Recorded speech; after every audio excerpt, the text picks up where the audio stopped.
Audio Jungle.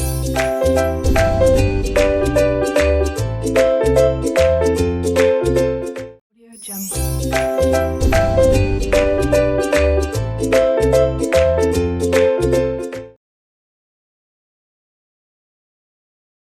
Hello students, welcome you all on RK Knowledge channel. Students, Here R K knowledge channel पर आपका स्वागत है।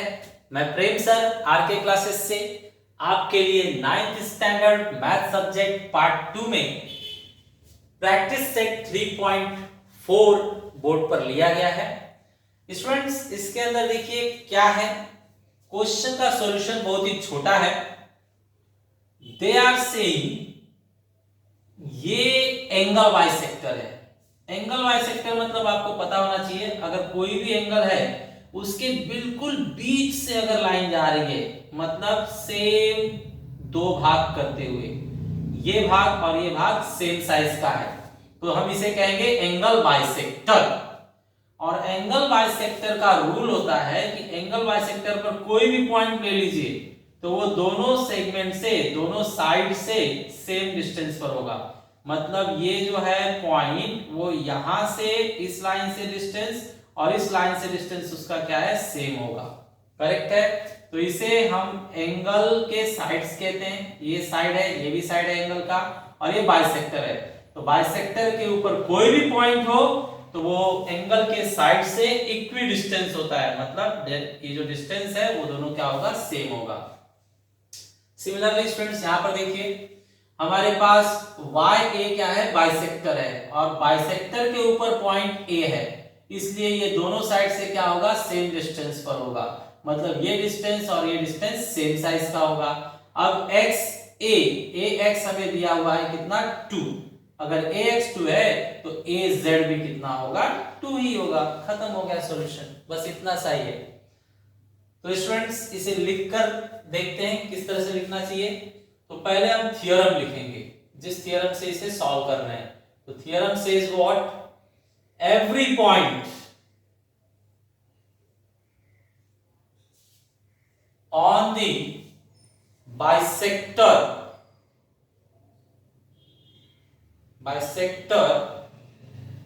Of any angle, मतलब किसी भी एंगल का बाइसेक्टर है, उसके ऊपर अगर कोई भी पॉइंट है, तो every point on the bisector of any angle is equidistance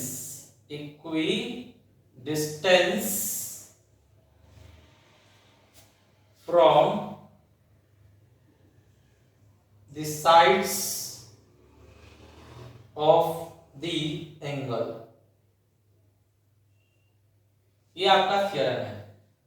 theorem क्या कह रहा है students, every point on the bisector of an angle is equidistant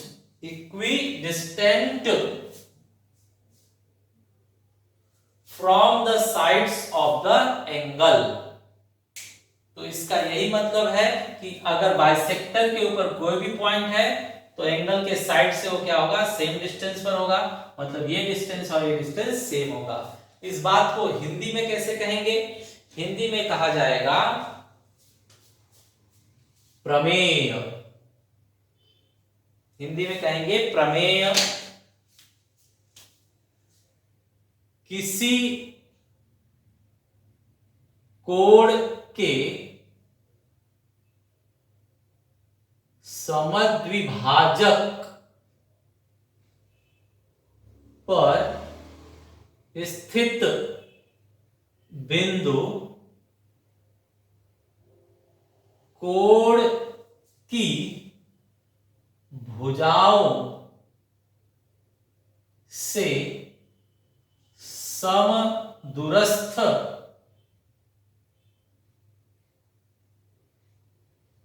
होता है। करेक्ट। किसी कोण के समद्विभाजक पर स्थित बिंदु कोण की भुजाओं से समदूरस्थ होता है। तो यहां पर क्या कहा गया स्टूडेंट्स, आपको भी यहां पर बताया जाए, किसी भी कोण का समद्विभाजक जो है उसके ऊपर अगर कोई बिंदु स्थित है तो वो डेफिनेटली दोनों भुजाओं से समान दूरी पर होगा, मतलब ये दूरी और ये दूरी क्या होगी, समान होगी। तो यहाँ पर ये दूरी समान है, करेक्ट। अब यहाँ पर प्रमेय की मदद से हम लिखकर दिखा सकते हैं। क्या दिखा सकते हैं, देखा जाए। प्रमेय लिखने के बाद आप लिखेंगे सेकेंड पॉइंट। प्रमेय आपका समझ लीजिए कि फर्स्ट पॉइंट है, फिर second point. Now therefore ax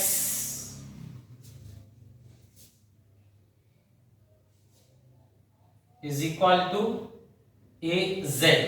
ax हमारे पास कितना है, 2। तो इस तरह से az भी हमें हासिल हुआ 2।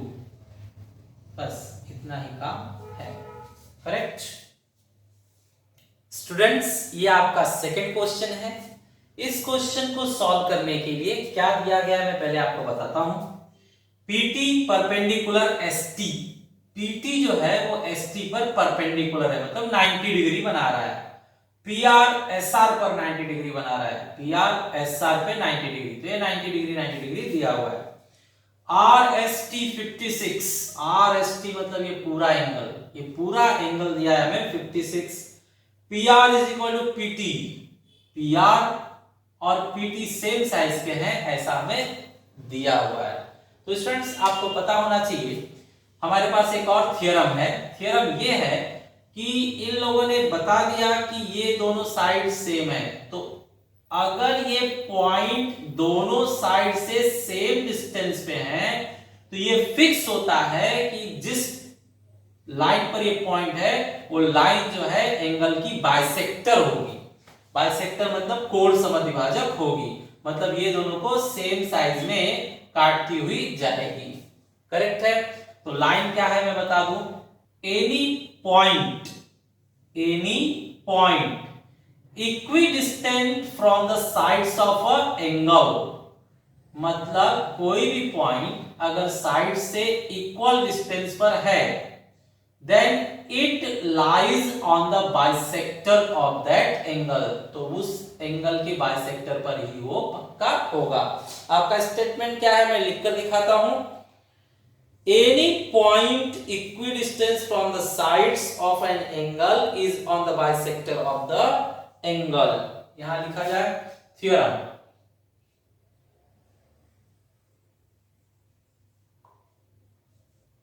Any point equidistant from the sides of an angle is on the bisector of the angle। मतलब स्टूडेंट्स क्या है इसका, एक बार वापस से समझ लेते हैं हम। Any point equidistant from the sides of an angle, कोई भी पॉइंट अगर किसी एंगल के साइड से सेम डिस्टेंस पर है, ये डिस्टेंस सेम है ना, सेम डिस्टेंस पर है, तो पक्का क्या होगा, is on the bisector of the angle, तो वो उस एंगल के बाइसेक्टर के ऊपर है, ऐसा बात फिक्स होगा, करेक्ट स्टूडेंट्स। चलिए अब हम क्या करते हैं, इसको हिंदी में लिखते हैं। तो हिंदी में जो है प्रमेय वो इस तरह से है।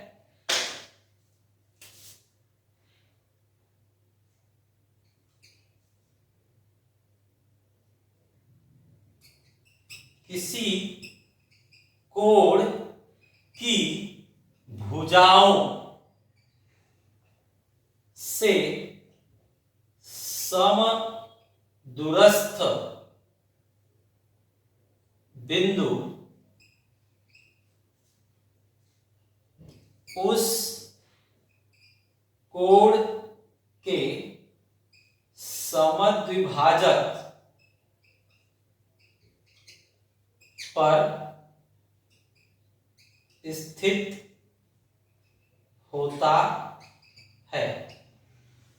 क्या मतलब है स्टूडेंट्स इसका, देखिए किसी कोण की भुजाओं से समदूरस्थ, ये आपका ब्लैक वाला कोण है, उसकी भुजाएं ये दोनों ब्लैक वाली हैं, तो ब्लैक से समदूरस्थ मतलब समान दूरी पर, ब्लैक से समान दूरी पर आने वाला बिंदु, समदृष्ट बिंदु उस कोण के समद्विभाजक पर स्थित होता है।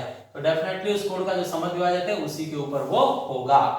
तो हमने देख लिया कि ये पॉइंट इन दोनों से समान डिस्टेंस पे है, तो डेफिनेटली वो समद्विभाजक पर है। मतलब ये फिक्स हो गया कि ग्रीन वाला इसका एंगल बाइसेक्टर है, कोण समद्विभाजक है। तो इसे हम लिखते हैं यहां पर, we can say SP is bisector of angle RST। RST मतलब SP कोण RST की समद्विभाजक है, RST की समद्विभाजक है। करेक्ट। अच्छा, अगर समद्विभाजक है, ये समद्विभाजक प्रूव हो गया, तो ये दोनों सेम साइज के होने चाहिए, और ये दोनों सेम साइज के हैं, मतलब पूरे का क्या लेंगे, आधा आधा। तो स्टूडेंट्स हमें यहां पर फाइंड आउट करना है किसका वैल्यू, हमें फाइंड आउट करना है यहां पर RSP का वैल्यू, एंगल RSP का वैल्यू। RSP मतलब इसका वैल्यू चाहिए। तो आपको पता है कि ये दोनों सेम साइज है, तो ये क्या होना चाहिए, पूरे का हाफ। तो यहां पर लिखकर दिखाइए RSP, RSP जो है वो हाफ होना चाहिए पूरे का। तो पूरा एंगल कौन सा है, RST, इस पूरे एंगल का नाम बनेगा RST। RST का हाफ होना चाहिए, और RST हमारे पास कितना है, RST हमारे पास दिया हुआ है कितना, 56 डिग्री। 56 डिग्री का हाफ बताइए स्टूडेंट्स, 28 डिग्री। करेक्ट है। तो इस तरह से हमने फाइंड आउट कर लिया SP का जो वैल्यू है, जो डिग्री है वो 28 है, 28 डिग्री उसकी वैल्यू है। करेक्ट। तो ये आपका खत्म हुआ second question. Students question number 3 देखते हैं। क्वेश्चन नंबर 3 में हम पहले एक फिगर बना लेते हैं।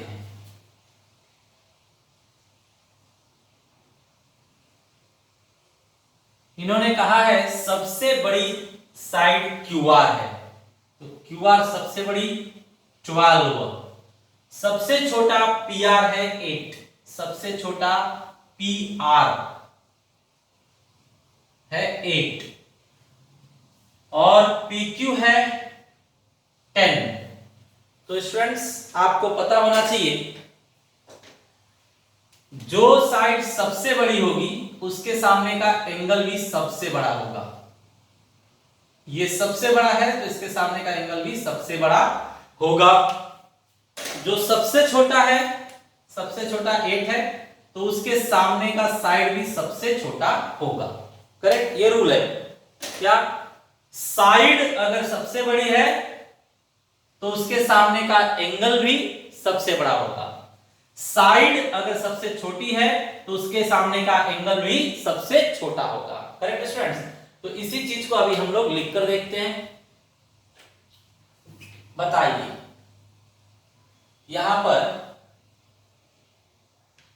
सबसे बड़ा 12 है, उससे छोटा 10 है, उससे छोटा 8 है। आपको पता है जिस साइड वैल्यू बड़ा होता है उस साइड मुंह खुला रहना चाहिए। 12 बड़ा है तो उस साइड मुंह खुला रहेगा, इन दोनों में 10 बड़ा है तो उस साइड मुंह खुला रहेगा। करेक्ट। अच्छा, अब यहां वैल्यू भरिए। 12 किसके लिए था, QR के लिए। 10 किसके लिए था, PQ के लिए। 8 किसके लिए था, PR के लिए। करेक्ट। अब यहां से हम देख सकते हैं कि सबसे बड़ी भुजा मीन्स लार्जेस्ट साइड कौन सी है हमारी, PQ है, सॉरी सबसे लार्जेस्ट QR है, सबसे लार्जेस्ट QR है। इसलिए हम लिखेंगे therefore, इसलिए सबसे बड़ा कोण means therefore largest angle is equal to Q R के सामने देखिए कौन है, क्यू आर के सामने P है, तो एंगल P क्या होगा, सबसे बड़ा एंगल होगा। सिमिलरली सबसे छोटा देखा जाए, सबसे छोटी भुजा means the smallest side. Smallest side कौन सा देखा आपने, PR। PR सबसे छोटा है, PR सबसे छोटा है, इसलिए हम लिखेंगे देयरफॉर सबसे छोटा कोण और smallest angle is equal to, बताइए सबसे छोटी भुजा PR है, PR सबसे छोटा है, तो उसके सामने का एंगल Q क्या होगा, सबसे छोटा होगा। इस तरह से हमने सबसे बड़ा एंगल P ढूंढा और सबसे छोटा एंगल Q ढूंढा। बस इतना ही इन लोगों ने पूछा था। Okay students, question number 4। यहां पर देखिए स्टूडेंट्स, इन लोगों ने ट्राइंगल का नाम बताया है फैन, FAN। तो यहां पर हम एक ट्राइंगल बनाते हैं FAN, जिसके अंदर F है 80 डिग्री और A है 40 डिग्री। तीसरा इन लोगों ने बताया नहीं, तो पहले हमें तीसरा ढूंढना होगा कि कितना डिग्री है। तो यहां पर क्या लिखेंगे, हम फर्स्ट पॉइंट लिख लेते हैं, इन ट्राइंगल FAN हमें पता है तीनों एंगल्स को अगर प्लस करेंगे हम, F को, A को और N को, तो कितना आएगा 180 डिग्री, जिसके अंदर F पहले से 80 डिग्री है, A पहले से 40 डिग्री है, N हमें पता नहीं है, अभी पता चल जाएगा। 8 and 4 12, मतलब 120, angle N is equal to 180 degree. Angle N is equal to 180 minus 120, तो एंगल N आ गया हमारे हाथ में 40 degree, 60 degree it is 60 degree. Angle N आ गया हमारे हाथ में 60 डिग्री। Correct students. अब हम कंपेयर कर सकते हैं, इन लोगों ने पूछा है लार्जेस्ट साइड और स्मॉलेस्ट साइड, सबसे बड़ी भुजा और सबसे छोटी भुजा। तो अब हम बता सकते हैं इनको, तो चलिए देखते हैं। सेकेंड पॉइंट लिख देते हैं यहां पर, स्टूडेंट्स हमें मिल गया F is equal to 80, A is equal to 40 and N is equal to 60। बताइए स्टूडेंट्स, सबसे बड़ा कौन है, 80, 80 इज द लार्जेस्ट। उसके बाद कौन है, 60, उसके बाद कौन है, 40। तो जैसा साइड में रिलेशन है, जैसा एंगल दिया है इन लोगों ने, उसके हिसाब से हमने लिख लिया। 80 किसके लिए है, एंगल F के लिए, मतलब एंगल F सबसे बड़ा है। 60 किसके लिए, N के लिए, means angle N medium size है, और 40 A के लिए है, सो A सबसे स्मॉलेस्ट एंगल है। अब इसके बाद में हम इनका आंसर दे देंगे। थर्ड पॉइंट, लार्जेस्ट एंगल,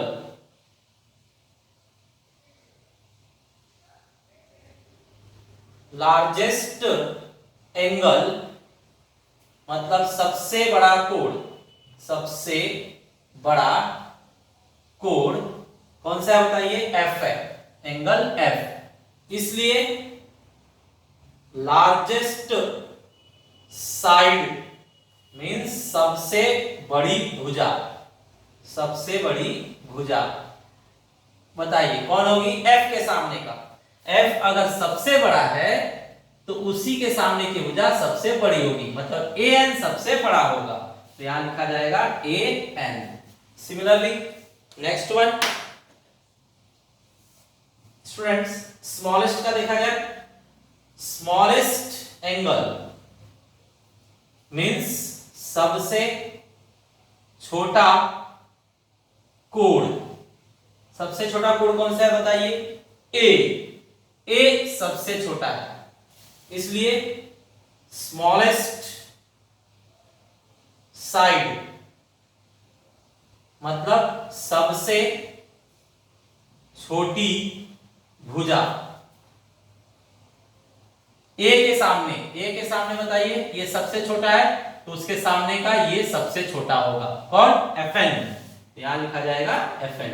तो हमने ढूंढ निकाला, सबसे बड़ी भुजा An है और सबसे छोटी भुजा Fn है। The largest side is An and the smallest side is Fn।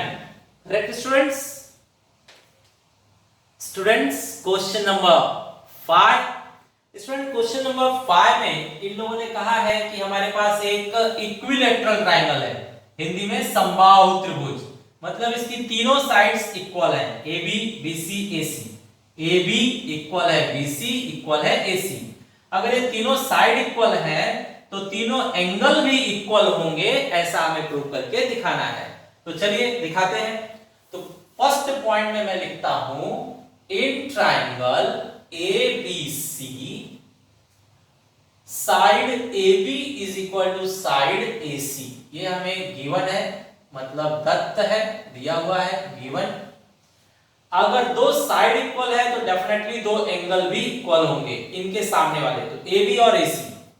AB के सामने कौन? C और AC के सामने कौन? B। वापस देखिए स्टूडेंट्स, ये AB है, AB के सामने कौन? C और ये AC है, AC के सामने कौन?